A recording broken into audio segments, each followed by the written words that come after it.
नमस्कार दोस्तों, हरे कृष्णा, राधे राधे। कैसे हैं आप सब लोग। और ठंडी की समय चल रहा है, इस समय तुलसी की हालत बहुत ख़राब होती है। तो आप अगर एक टिप्स छोटा सा देती हूँ पहले कि हो सके तो रात को तुलसी अंदर रख लीजिए घर के अंदर, ताकि तुलसी अच्छे से रहे। अब देखिए, हम बात करते हैं कि मकर संक्रांति के दिन से बहुत सारे नियम उठाया जाता है, और इसमें से सबसे जो एक घर में गृहस्थ को जरूर उठानी चाहिए एक नियम, वो है तुलसी को जल देना, तुलसी को सिंदूर लगाना, तुलसी जी को मेहंदी लगाना, बिंदी लगाना इत्यादि बहुत सारे नियम होते हैं। आप इन सभी नियमों को एक साथ ले सकते हैं, क्योंकि जब हम पूजा करते हैं तो इन सभी नियमों को एक साथ हम कर सकते हैं। नहीं तो आप इनमें से कोई एक भी नियम ले सकते हैं। तो देखिए, मैं पहले बता देती हूँ कि कौन सा ऐसा नियम है जो हमें ले सकते हैं, हमें लेना चाहिए। सबसे पहले देखिए, तुलसी जी को साल भर के लिए सिंदूर दान करने के लिए इधर सिंदूर लगाने का नियम आप ले सकते हैं। इसके बाद देखिए, आप मेहंदी लगाने का नियम ले सकते हैं, बिंदी लगाने का नियम ले सकते हैं, प्रतिदिन भगवान माता तुलसी को जल चढ़ाने का नियम ले सकते हैं, प्रतिदिन दीप दान का नियम ले सकते हैं।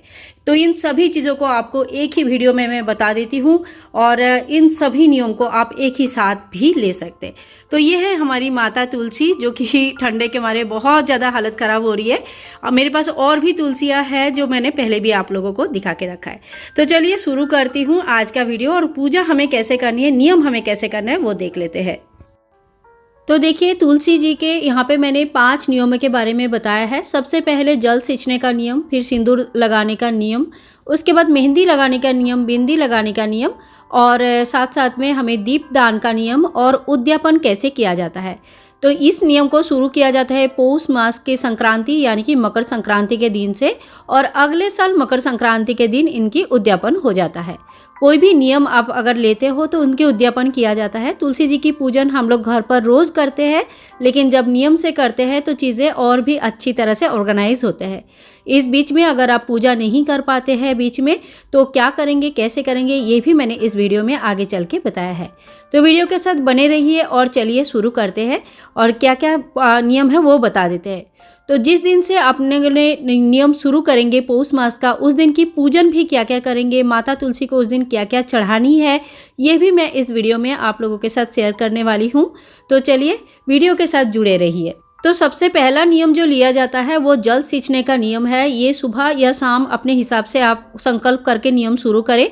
जय माँ तुलसी, जय माँ तुलसी, जय माँ तुलसी, इस तरह से मंत्र बोलते हुए माता तुलसी को थोड़ा थोड़ा जल सींचिए। बहुत ज़्यादा जल नहीं सींचना होता है। इसी तरह से आप जल सींचने का नियम ले सकते हैं। अब देखिए, जिस दिन से आप पूजन शुरू करेंगे उस दिन क्या क्या आपको लेनी है। थोड़ी सी रोली लेनी है, हल्दी लेनी है, कुमकुम या रोली जो भी है वो लेना है, और इसके साथ अक्षत लेना है, तिल आपको जरूर लेना है। और जिस चीज़ का भी नियम ले रहे हैं आप, जैसे मेहंदी, हल्दी, बिंदी और सिंदूर, उन चीज़ों को आपको जरूर लेनी है।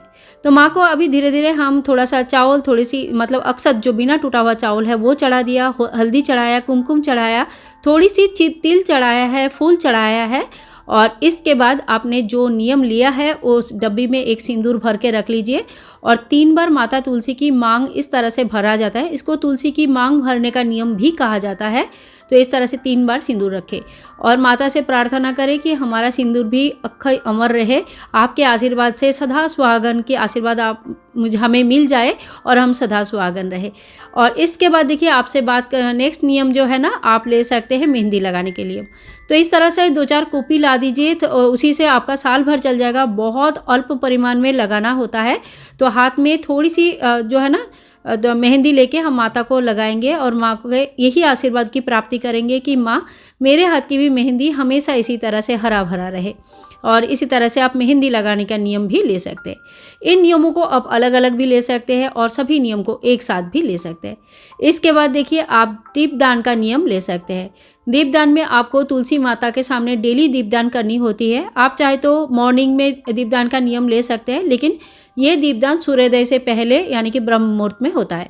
अगर संभव नहीं है तो आप शाम के समय इस दीपदान का नियम ले सकते हैं। सूर्यास्त के बाद माता तुलसी को दीप दिखाया जाता है, धूप दिखाया जाता है। दीप प्रज्वलित होने के बाद हाथ में थोड़ी सी जल लेके 3 बार मिनस लीजिए। तो 3 बार आचमन किया जाता है। तो इस तरह से आपको दीपदान का नियम आप ले सकते हैं। ठीक है। अगर इसी तरह से आप बिंदी के भी नियम ले सकते हैं कि डेली माता को एक एक बिंदी चढ़ाएंगे। तो अब बात करते हैं कि बीच में अगर आप नहीं कर पाते हैं पूजा, बाहर जाते हैं तो क्या करेंगे। तो अगर आपने दीपदान का नियम लिया है, मान लीजिए किसी वजह से 5 दिन तक आपने दीपदान नहीं कर पाए, तो जब आप दीपदान करना फिर से शुरू करेंगे तब उन 5 दीपदान को भी साथ में ही कर लीजिए।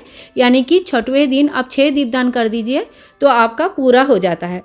इसी तरह से जब भी मेहंदी भी आप 6 बार लगा दीजिए, सिंदूर भी आप 6 बार लगा दीजिए। यानी कि जितने दिन आपका मिस हुआ है उतने दिन के लिए आप एक ही दिन में वो चीज़ें कर लीजिए तो आपका वो गिनती में आ जाता है। अब हम देख लेते हैं कि उद्यापन कैसे करेंगे। तो देखिए, उद्यापन हमें मकर संक्रांति से शुरू करना है और अगले साल मकर संक्रांति के दिन उद्यापन करना है। किसी सुहागन ब्राह्मणी को आपको ये दान करनी है। जो चीज़ का आपने नियम लिया है, जैसे आपने सिंदूर या मेहंदी का नियम लिया है, उन चीज़ों का दान आपको ज़रूर करनी है। जैसे सिंदूर का नियम लिया है तो एक नया चीज़ों का दान किया जाता है। इसी तरह से आप चूड़ी का भी नियम ले सकते हैं। डेली एक एक चूड़ी चढ़ाइए और 365 चूड़ी आप किसी को दान कर सकते हैं और इसके अलावा नया चूड़ी भी कुछ दान में दिया जाता है। इसके साथ आप कुछ दक्षिणा ले लीजिए, एक साड़ी ले लीजिए और सुहाग का कुछ सामग्री 5, 7, 16 जितना भी आपसे हो पाता है उतना सामग्री लेके किसी ब्राह्मणी को दान करनी है। ये सुहाग का सामग्री केवल मात्र सुहागन महिलाओं को ही दान किया जाता है, इस बात का ध्यान रखें। सबसे पहले जो सुहाग का पिटारा आप तैयार कर लीजिए, माता तुलसी को इसको अर्पण करना है। जय माँ तुलसी, जय माँ तुलसी, जय माँ तुलसी। मैंने आपका जो नियम लिया वो मैंने संपूर्ण करने के अपनी तरफ से पूर्ण कोशिश किया और आपके आशीर्वाद से सब ठीक ठाक संपूर्ण हुआ है और जो भी भूल चूक हो गया है इसके लिए माँ हमें क्षमा कर दीजिए। तो इसी तरह से माता को सबसे पहले चढ़ानी है और उसके बाद आप किसी मंदिर में किसी ब्राह्मणी को, सुहागन महिला को इस चीज़ का दान कर सकते हैं। तो दोस्तों, इसी तरह से तुलसी माता का नियम लिया जाता है और आप चाहे तो कोई एक नियम ले सकते हैं और चाहे तो इन सभी नियमों को एक साथ ले सकते हैं, क्योंकि एक साथ भी इस नियम को निभाया जा सकते हैं, ज़्यादा कोई दिक्कत नहीं आती है। और जैसे एक बार में सिंदूर लगा दिया, थोड़ा मेहंदी लगा दिया, एक बिंदी लगा दिया और धूप दीप तो हम करते ही हैं, तो आपका 3-4 नियम एक साथ हो जाता है। तो आशा करती हूँ आज के वीडियो आप लोगों के लिए हेल्पफुल है और अगर कुछ भी पसंद आया है तो please like, share and comment, channel को सब्सक्राइब करके रखें। मिलते हैं नेक्स्ट वीडियो में, तब तक के लिए राधे राधे।